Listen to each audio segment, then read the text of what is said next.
You gotta get your act together. You feeling good? Yes. You feeling me? Very good. All right, get it off. Harder, stronger, harder, stronger, harder, stronger. Hairy, sweaty, macho. Real physical strength. It'll never stop.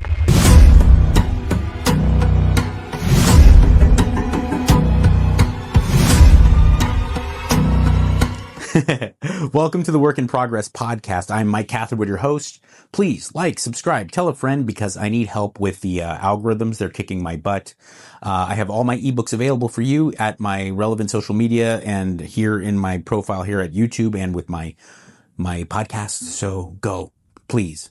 Flex in the City and Meathead's Guide to Salvation. Very good books. Very useful. I want to talk today about something that's based in the Dunning-Kruger effect, which means your actual abilities are greatly outweighed by your belief in yourself.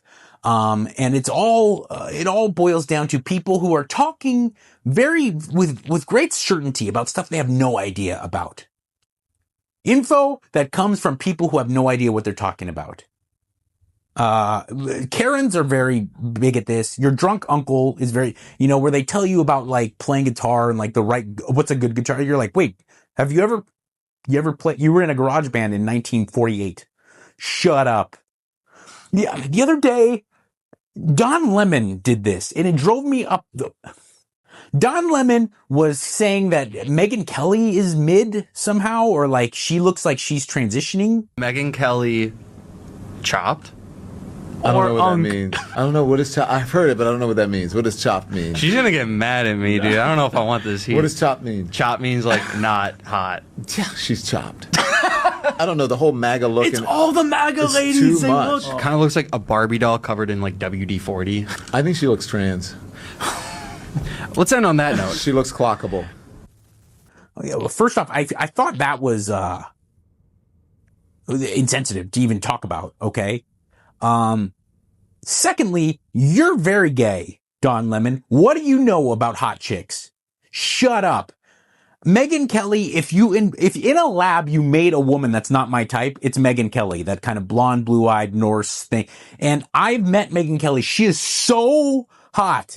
She is so flaming hot, Megyn Kelly. They made a movie about Fox News and Charlize Theron played Megyn Kelly because she's mid, Don Lemon? No, because she's flaming hot. Okay? What do you know about it? Stick to stuff that you know a lot about, Don Lemon. Dishonesty and butt plugs. And cock rings. Stick to cock rings and misinforming the public. Fuck. People who don't know what they're talking about giving you advice and information. That's what is going to be on the table for us today on the Work in Progress podcast. First one that comes to mind. If you work out, you don't have to watch what you eat. What? Tell him, Khabib. This is number one bullshit. Yeah, this is dumb. If you weight train, if you resistance train, and you're putting in effort, it is way more important that you make sure you're getting enough amino acids in your system to help facilitate protein synthesis. A lot of like man-tit frat guys do this one. Where I had 48 beers today and I had In-N-Out and then I had Taco Bell. Because, I work out. Obviously. Shut up, fat frat guy. Idiots.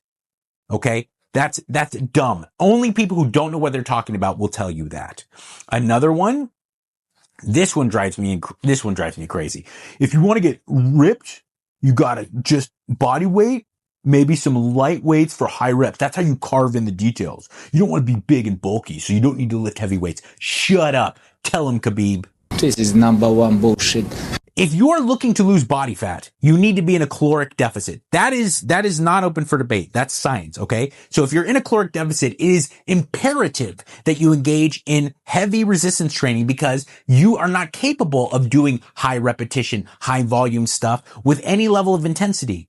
You're going to run out of glycogen. You're going to tax yourself. You're going to be overly fatigued. You're not going to be capable of doing it. When you are looking to lose body fat, it is more important that you engage in lower volume and then higher intensity weight training. That is what preserves your muscle mass when you're in a caloric deficit so that you can lose body fat, not just muscle mass and water and become a smaller version of yourself. Shut up. Oh, this one, a lot of middle-aged FUPA having women do this one.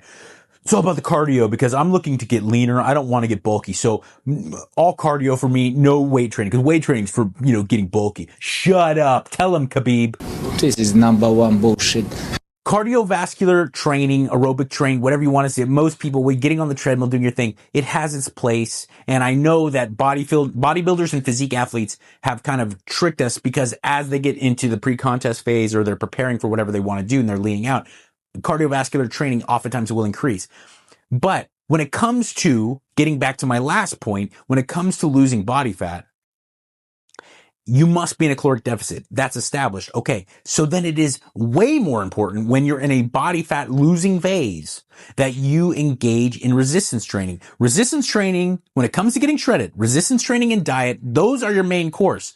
Cardio is like a dessert if you have enough room in your belly. It is a detail. You don't have to do it. It is just a way to stay in good cardiovascular health and then also keep your aerobic health in check and maybe burn an extra few calories.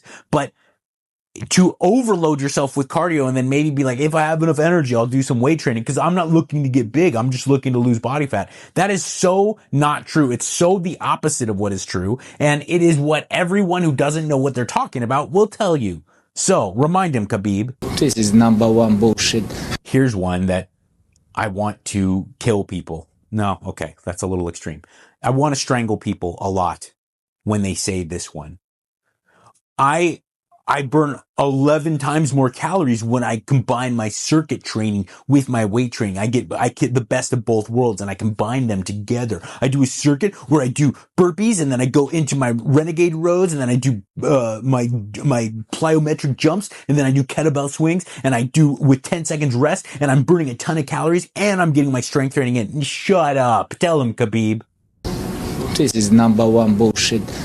Circuit training and combining a lot of kind of output work, a lot of work capacity stuff with resistance training may have its place when it comes to preparation for a lot of like heavy, high output stuff. If you're talking about MMA fighting out, the CrossFit thing, the F45 thing, when it comes to changing the way your body looks, combining strength training and combining your cardiovascular or output work together makes you perpetually mediocre at both. It is stupid and it is dumb and it is number one bullshit. This is number one bullshit. Only people who don't know what they're talking about. No one who's shredded comes up to you and goes like, well, I know you did your, Monday you did your lower body weight training.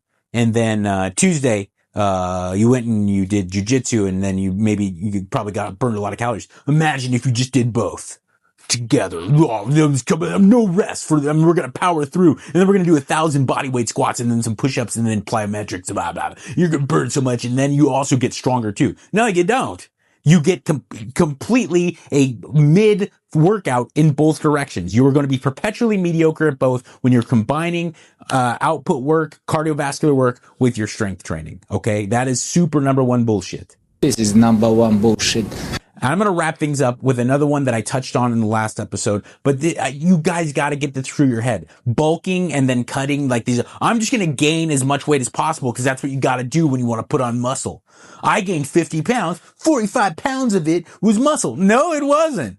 No, you maybe gained 3 pounds and now you're a big fat ass. Bulking is number one bullshit. There's no need to force feed yourself. There's no reasonable excuse to do that.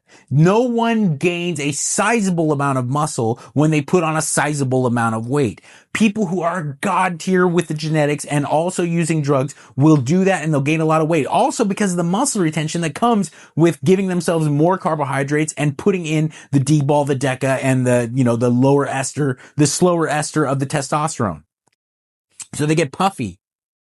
But they're also really gifted. They train really hard and they're gaining a lot of muscle. You asshole, on T Nation and all you're getting fatter. You have to. I understand wanting to put on muscle mass. Okay. Be in a slight caloric surplus and have the patience and the self-awareness to realize, like, I really hope I can gain 5 pounds of muscle this year. If I gain 5 pounds of muscle, I'm going to gain 10 pounds overall. And then I'm going to start dieting. I'm going to slowly. That's how you do it, dude. That's how you do it. All of you out there who's like, dude, I'm 45 now and I was not making those gains. You know, I just look in the mirror. I was like, do you even lift, bro guy? You know, but then I got on TRT and I put on 45 pounds and now I'm jacked. No, you're not. You're fatter. You probably put on a little muscle. You're a lot stronger, right? You got more lubricated joints and you've been spending more time in the gym. No one's gaining all that muscle, all that weight you gain. If you gain a sizable amount of weight in a short amount of time, it is mostly fat and water. That is reality. And now all you have done is made it harder for you to have any type of positive outcome when it comes to your physique. That's right. You heard me correctly. Getting fatter makes it harder to put on muscle. All of your internal processes, all of your protein synthesis, all of your recovery, it is all compromised by getting even more fat. Getting leaner will get you closer to your goal no matter what. Losing body fat, maintaining muscle mass, maybe even slightly gaining some is the best way to go. And once you get to the point where you're really lean, then everything comes easier to you. Everything. But no one wants to do it because it's way harder. Getting big, lifting weights all the time and eating whatever you want. Sure, it has a certain level of effort attached to it and it can be difficult at times, but it's fun.